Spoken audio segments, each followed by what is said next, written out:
Ja, moin Leute, willkommen auf meinem Kanal, willkommen zu Barkhaft. So, wenn ihr dieses Video anschaut mit diesem Vorspann, dann wisst ihr sofort, wir mussten uns mal wieder mit einem kleinen Trick behelfen. Also, sobald im Algorithmus bzw. in der Prüfschleife mal wieder ein Video festhängt, aktivieren wir eins von unseren alten Videos, damit wir am Sonntag auch was zeigen können. Das sind in der Regel Videos, die 2 oder sogar 3 Jahre alt sind, also aus unseren, ja, nicht ganz Anfangszeiten, aber da, wo wir so ein bisschen angefangen haben, professioneller zu werden. Und viele von euch haben diese Videos auch noch nicht gesehen. Deswegen bringen wir die halt als Re-Upload nochmal hierher. Wie gesagt, das ist jetzt nicht, weil wir das unbedingt nochmal zeigen wollen, sondern weil wir einfach das Video, was am Sonntag geplant ist, nicht zeigen können, weil es nicht freigegeben ist. Das ist ein bisschen kompliziert immer. Ist schon öfter passiert und wir haben immer mal wieder Glück gehabt, dass es geklappt hat.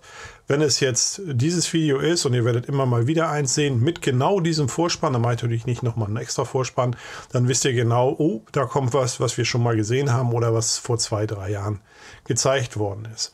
Seht uns das bitte nach, wir können da auch nichts dran ändern. Das hat auch damit zu tun, dass unsere Inhalte ja immer sehr schwierig sind für YouTube, weil wir natürlich mit dem Zweiten Weltkrieg zu tun haben und diese Prüfschleife, ob da Bilder drin sind, die da nicht reingehören oder ob da Sachen drin sind, die wir nicht zeigen dürfen. Das dauert halt immer sehr, sehr lange und deswegen, ja, kann das schon mal passieren, dass es nicht durchgeht und dann zeigen wir halt so ein Video wie jetzt, also ein Re-Upload. Wie gesagt, das ist ein Standard-Intro, das ich jetzt immer davor setze, wenn das passiert. Ich weiß auch nicht, was wir zeigen, deswegen will ich auch gar nicht auf den Inhalt eingehen. Ich wollte nur um euer Verständnis bitten. Also, trotz alledem hoffe ich, dass das folgende Video was für euch ist. Bis dann.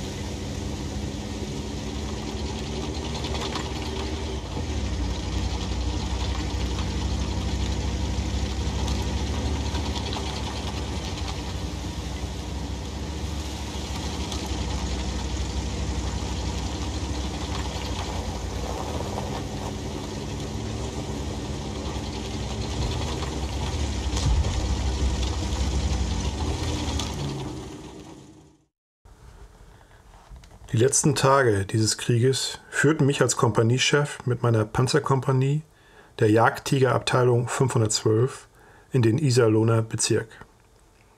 Ich führte unseren neuesten Panzer, also die Jagdtiger, mit einem Gewicht von 72 Tonnen. Am 13. April 1945 erhalte ich Befehl, die Stadt Hemer unbedingt für 24 Stunden mitzuhalten. Ich ziehe meine Panzer aus Menden auf Hemer zurück und lasse aus Hagen einige Panzer zur Verstärkung anrollen. Eine Panzerdivision ist im Abschnitt Hemer eingesetzt.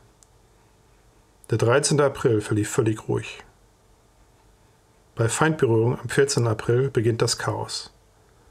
Bestimmte Soldaten verlangen Widerstand bis zum letzten. Andere werfen die Waffen weg. Einige ziehen sich auf neue Widerstandslinien zurück. Viele Truppführer entziehen sich der Verantwortung, indem sie sich vom Schicksal treiben lassen und zu keiner Entscheidung Stellung nehmen. Andere bestimmen Vertreter und entschlüpfen heimlich der Uniform oder melden sich bei rückwärtigen Stäben, um ihr Leben, wie es so schön hieß, dem Führer zu erhalten. Als die ersten Granaten die unzerstörte Stadt Hemer erreichen, versuche ich vergeblich mit dem Ortskommandanten und mit den dort untergebrachten Stäben Verbindung aufzunehmen, um in dieser neuen Situation zu handeln. Hinzu kommt noch, dass die russischen Gefangenen, die im Gefangenenlager sind und von Landesschützen bewacht wurden, rebellierten. In dieser neu geschaffenen Lage übernehme ich den Oberbefehl und die Verantwortung für Hemer. Meine Maßnahmen wurden wie folgt durchgeführt. Funkspruch an den Oberbefehlshaber, der nicht beantwortet wurde. Bitte Hemer als Lazarettstadt übergeben. Kampfwert der deutschen Truppen ist null und nichtig. Hemer ist unzerstört. 30.000 Russen sind ohne Bewachung im Lager. Dieser vorstehende Befehl wird gleichzeitig durch Krattmelder schriftlich überbracht. Ein Sanitätsoffizier, der sich mir zur Verfügung stellt, fährt als Parlamentär in die amerikanischen Linien, erwirkt Waffenruhe und führt amerikanische Parlamentäre zu weiteren Verhandlungen zu mir. Während der Verhandlungen, die ich mit den Amerikanern in Niederhemer führe, kehrt der Kratmelder mit dem Führerbefehl zurück. Wer Städte ohne die Genehmigung von Keitel usw. übergibt, haftet mit seinem Leben und das Leben seiner Sippe. Siehe Königsberger Urteil. Gezeichnet General Lasch.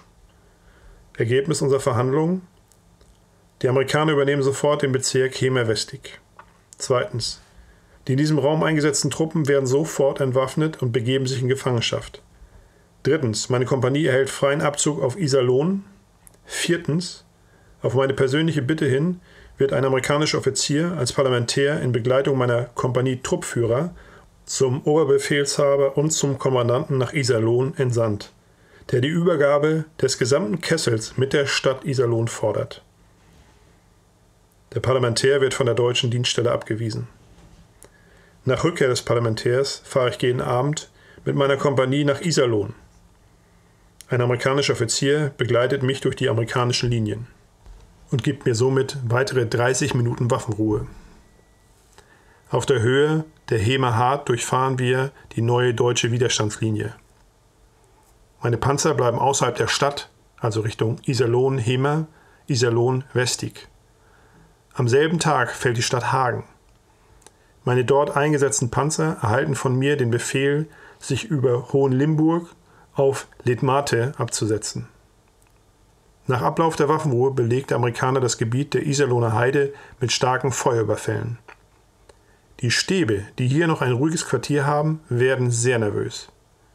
Ich melde mich dort beim Oberbefehlshaber und erstatte Meldung, was ich getan habe. Der Oberbefehlshaber bestätigt mir, was ich menschlich getan habe, sei richtig. Jedoch bekomme ich später die Verantwortung. Ich erhalte Befehl, mich unverzüglich beim Kommandanten des General Büchs in Iserlohn zu melden. Iserlohn. In derselben Nacht melde ich mich beim Stadtkommandanten von Iserlohn, der seinen Stab im Casino der Flak-Kaserne untergebracht hat. Anwesend sind Offiziere aller Waffengattungen. Nach der Lageschilderung kommt der Befehl: Iserlohn wird verteidigt. Ich bekomme noch einen Sonderauftrag. Am frühen Morgen mit meinem Erkundungszug, also mit den Panzerspähwagen, Fühlung mit dem Feind zu nehmen. Da man mich im Casino wegen Übergabe der Stadt Hemer sehr argwöhnisch behandelt, ziehe ich es vor, die Nacht bei meinen Männern in Letmathe zu verbringen. Am 15. April 1945, früh, fahre ich mit meinen Männern die befohlene Erkundung. Überall das gleiche Bild. Einige wollen fanatisch kämpfen, andere sind führerlos, wieder andere gehen nach Hause. Diesen Bericht trage ich dem Stadtkommandanten vor. Er glaubt meinen Worten nicht. Wir fahren erneut Erkundung. Ich komme mit gleichem Bericht zurück. Dem Kommandanten ist die Lage fremd. Er beschuldigt mich und meine Männer der Unzuverlässigkeit. Ich erwidere, wenn wir noch solche Männer haben, wie ich sie besitze, dann ist noch nicht alles verloren. Die Unterhaltung wird erregt, von allen Anwesenden diskutiert. Der Kommandant will die Lage nicht wahrhaben. Ich gehe nun zum Äußersten und sage: Herr General, draußen steht mein Spähwagen. Steigen Sie selbst ein und überzeugen Sie sich von meinem Bericht. Die Lage in der Stadt ist unruhig. Die Bevölkerung sitzt in den Kellern. Dann und wann ein Granateinschlag, der die Stadt erzittern lässt. Ich verlege meinen Gefechtsstand von Letmathe nach Iserlohn. Unter den Fremdarbeitern gärt es. Sie warten auf einen günstigen Augenblick, um zu rebellieren. Waffen und Munition liegen überall herum. Ich erkenne die Lage und fahre erneut zum Kommandanten. Ganz unzweideutig schildere ich die Lage und zum Schluss unterstreiche ich die Meldung mit den Worten: Herr General, ich habe nunmehr die feste Überzeugung, dass Sie Ihre Truppen nur noch auf der Karte kennen. Bitte übergeben Sie unverzüglich die Stadt. Erhitzte Gesichter, wildes Gerede. Zu dem anwesenden Offizierskorps wende ich mich mit aller Kaltblütigkeit. Meine Herren, Sie sind nicht zum Leben geboren und wir nicht nur zum Sterben. Bitte nehmen Sie ein Gewehr, verteidigen Sie die Stadt. Der Kommandant geht aufgeregt im Saal auf und ab. Dann wendet er sich mit folgenden Worten zu mir: Ich habe eine geheime Sitzung, bitte gehen Sie ins Nebenzimmer. Ich bitte an der Sitzung teilzunehmen. Der Kommandant lädt es ab. Sie nicht mehr. Im Casino ist es jetzt ruhig. Ich sitze im Casino in Begleitung von 2 Offizieren. Ich erhebe mich und wende mich an den dort sitzenden Major. Herr Major, melden Sie bitte dem Herrn General, dass ich in 2 Stunden wieder hier erscheine. Sie dürfen nicht gehen, erwidert der Major. Herr Major, ich gehe. Die Dinge in der Stadt erwarten von mir etwas anderes, als auf Konferenzen zu warten.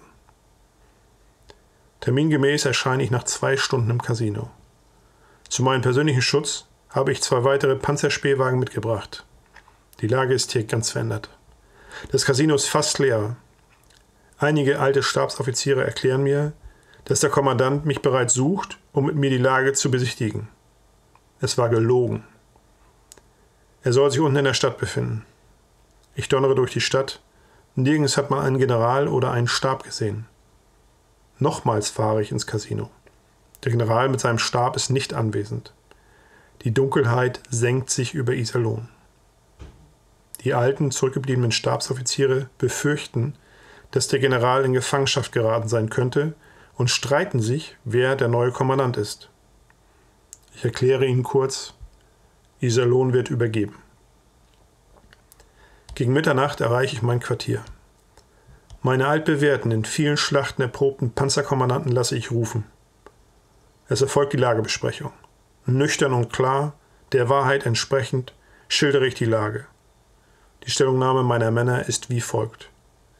Wir gehen nach Hause, wir schlagen uns durch, wir bleiben bei der Bevölkerung.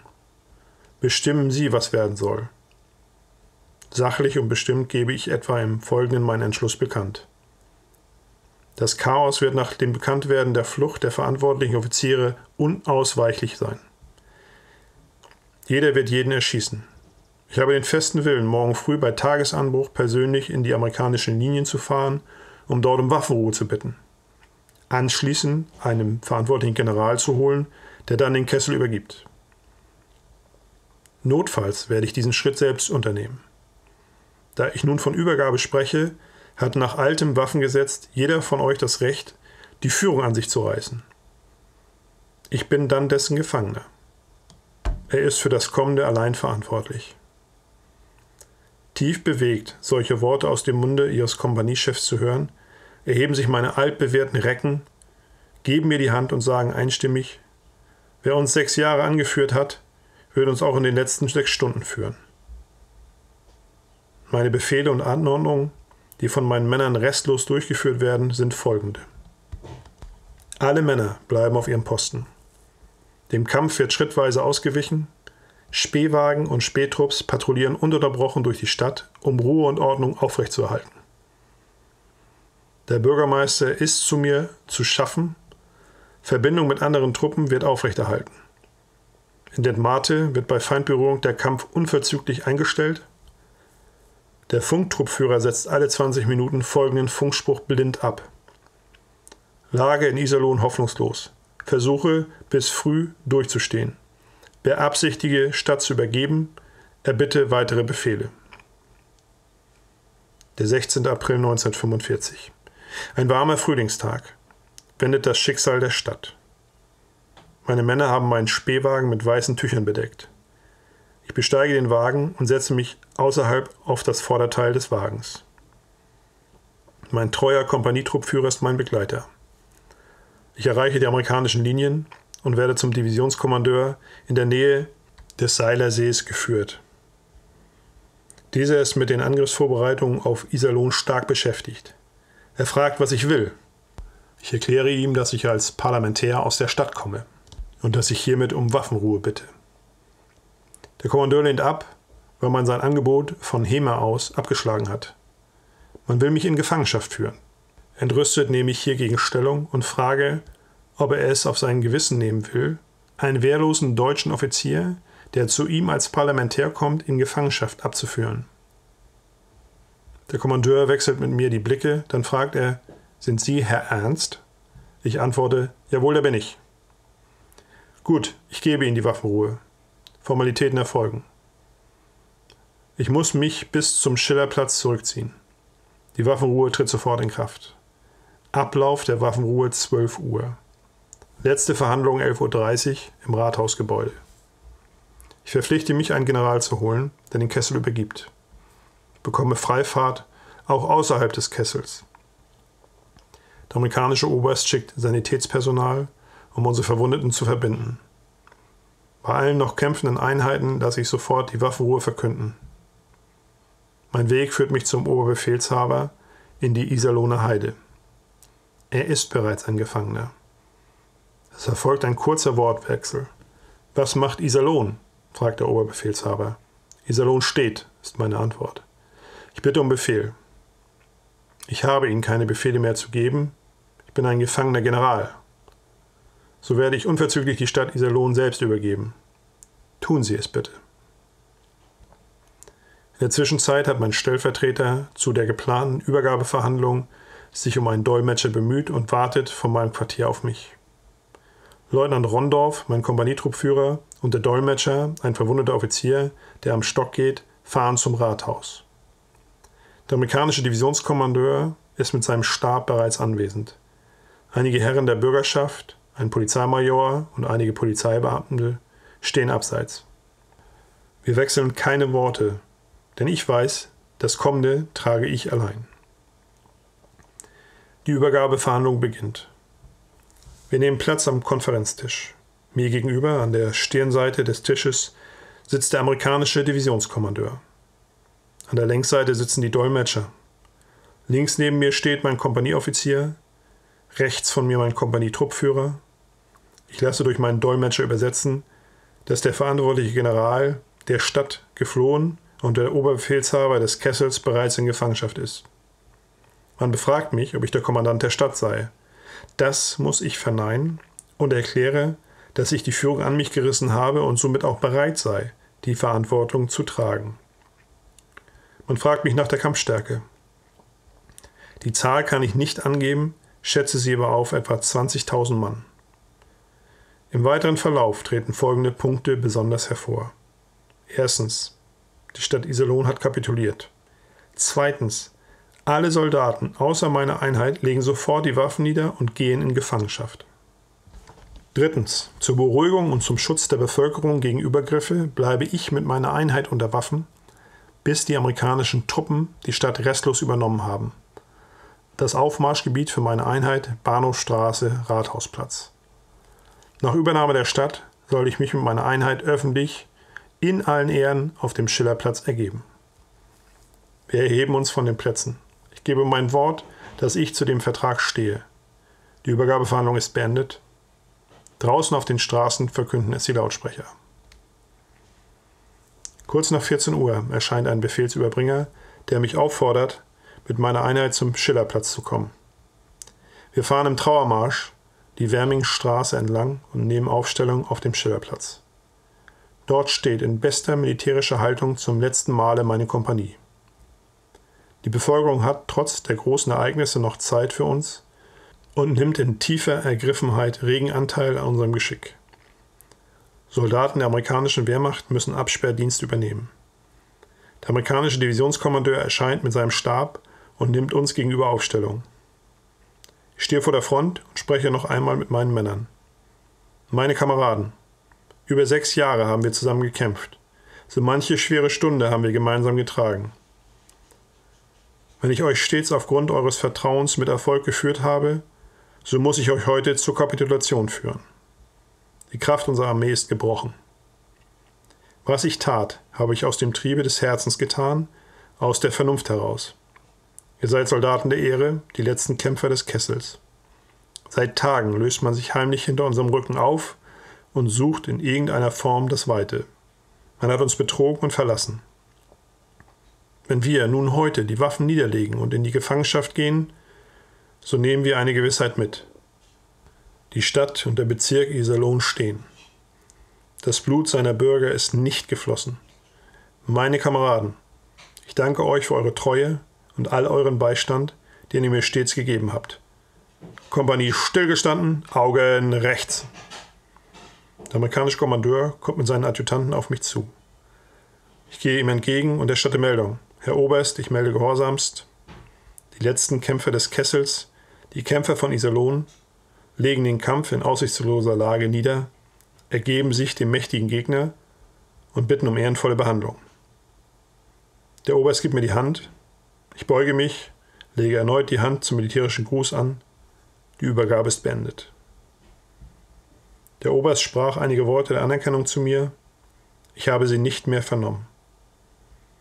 Man macht mir das Angebot der sofortigen Freiheit. Ich lehne es ab mit der Begründung, wer 6 Jahre mit seinen Männern einen Weg ging, fürchtet sich auch nicht vor dem letzten.